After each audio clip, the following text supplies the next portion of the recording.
What's up, AKB Crew? Hope life is treating you good. Today we're going to be talking about Ratchet and Clank Rift Apart and just how good of a game I think it is. But first, we're going to get into a little bit of a personal story of how I got into the game and the franchise to begin with. So, starting from the beginning.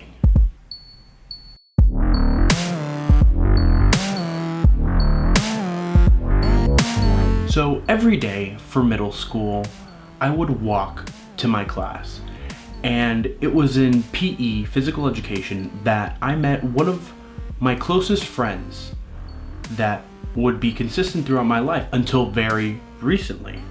He didn't die or anything, he just became an asshole. For the intents and purposes of this video, we're gonna go ahead and call him Luigi. Luigi got me into two things that I think radically changed my life for the better. The first thing was theater.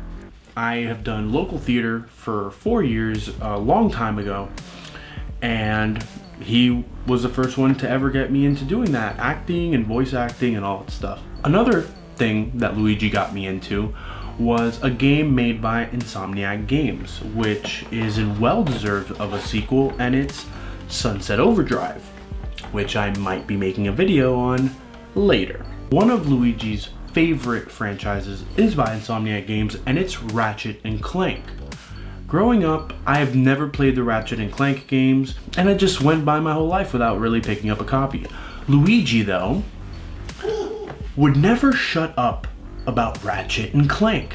It kind of kept me away from the franchise for the longest time. Once everything fell out between Luigi and I, that negativity was attached to Ratchet and Clank Rift Apart. Every time I saw Ratchet and Clank Rift Apart, I would think of the one guy that I always grew up with talking about it. But something spoke to me about Ratchet and Clank Rift Apart. And I ended up buying a copy, and this game managed to circumvent all of the negative that I had attached because what this one Luigi guy spoiled for me. And I think that's what the tragedy of Ratchet and Clank is that not enough people are giving this game a shot. And maybe I should have tried this game years ago, or at least dipped my toes in the franchise. This game is a 10 out of 10. Don't worry about the $70 price tag, even though $70 price tags is something I will be talking about later on in the channel. Alright, well, I'm not going to hold you any longer. Thank you so much for watching. Start a conversation in the comments, and I'll be replying from out of nowhere. Have a good one, guys.